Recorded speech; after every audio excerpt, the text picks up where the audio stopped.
सिद्ध माधोदास बाबा जगन्नाथपुरी में, ठाकुर जी ने कहा बाबा राजा के बगीचे के कटहल बहुत सुगंध मारते हो, हमको अब सहा नहीं जाता, आज हम पाएंगे। तो बोले जय जय, सुबह हम जाकर प्रार्थना करेंगे तो पूरे बगीचे के कटहल आपके सेवा में आ जाएंगे। जगन्नाथ जी से कहा ऐसे आनंद नहीं आता। कैसे आनंद आता है? चूर चूर करके खेला जाए और फिर पाया जाए। बोले माखन चोरी की आदत आपकी बचपन में थी, अब यहाँ जगन्नाथपुरी में कटहल चोरी की आदत डलवाओगे? अरे बोले चलते हैं बाबा। बोले जब आप साथ हो तो हमको क्या दिक्कत है। बाउंड्री फंदवाई और आप तो नौ किशोर। बोले बाबा ये पेड़ बहुत बड़े बड़े कटहल लगे। बोले जय जय आप चढ़ जाओ नीचे, हम उतर। बोले हम नहीं चढ़ेंगे, हम नीचे रहेंगे। तो हम बोले हम बूढ़े आदमी ऊपर कैसे चढ़ाओगे प्रभु? बोले नहीं तुम्हें चढ़ना आता है, हम जानते, चढ़ो। चढ़ गए, जो ही पका कटहल डाला फिर कहा वाह वाह कितनी खुशबू है, कितना अच्छा। अरे बोले आवाज करोगे, पहरेदार है राजा के। फिर वो वाला कटहल इतनी जोर से बोले कि पहरेदार भाग के आए, भगवान अंतर ध्यान हो गए, फंस गए बाबा। अब पीटे, 2-4-10 डंडा मारे, पीटे, उनको बांध के ले गए। और सुबह जब दरबार में पेश किए तो राजा उतर के साष्टांग दंडवत हुआ। और अपने सैनिकों का तुम्हारा दिमाग खराब है, कौन नहीं जानता है इनको? नीलांचल में ये सिद्ध महापुरुष, इनको क्यों लाए? बोले महाराज ये कटहल चोरी कर रहे। बोले बाबा क्या लीला है? बोले क्या बताए। वो कह रहे थे कि कटहल चोरी चोरी करके खाने में ज्यादा अच्छा लगता है, और हमको चढ़ा दिया, आप हल्ला मचा दिए, पिटवा दिया हमें। पूरा बगीचा जगन्नाथ जी के नाम, पूरा बगीचा। वो अपने जनों की ऐसी लीलाएं करते रहते, ऐसे खेलते रहते हैं। माई बहुत भूख लगी, कुछ पवा सकती? हाँ बाबा चल अभी। जल्दी से उसने जो भी खिचड़ी आदि बनाया और परोसा, पाओ बाबा। तो बाबा जी भी जगन्नाथ जी को अर्पित करके ऐसे पाने को हुए तो वो माई ऐसे बैठे रो रही।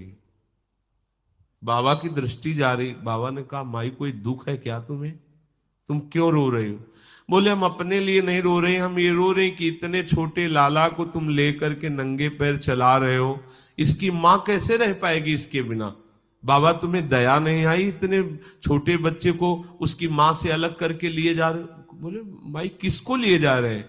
जब उन्होंने भागवतिक दृष्टि से देखा तो डरे हुए श्याम सुंदर खिचड़ी बोले इसीलिए मुझे भूख लगी थी। पता है भोग तुम्हें पाना है और भूख हमें लग रही, अब हम आपसे प्रार्थना। बोले बाबा हम ये अनन्य भक्ति का अहम भक्त पराधीन।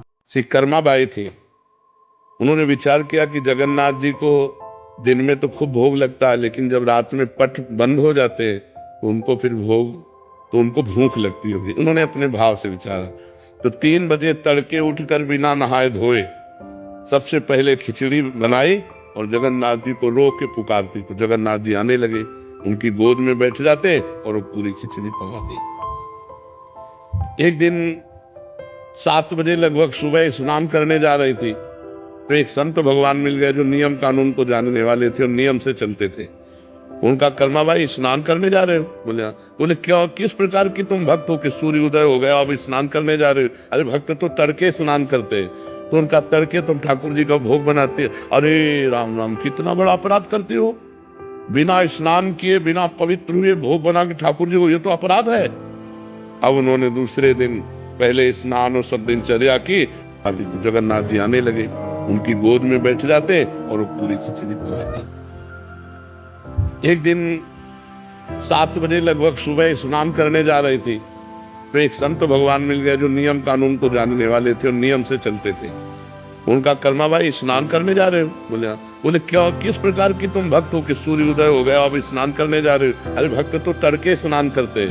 तो उनका तड़के तुम ठाकुर जी का भोग बनाते हैं। अरे राम राम कितना बड़ा अपराध करते हो, बिना स्नान किए बिना पवित्र हुए भोग बना के ठाकुर जी को, ये तो अपराध है।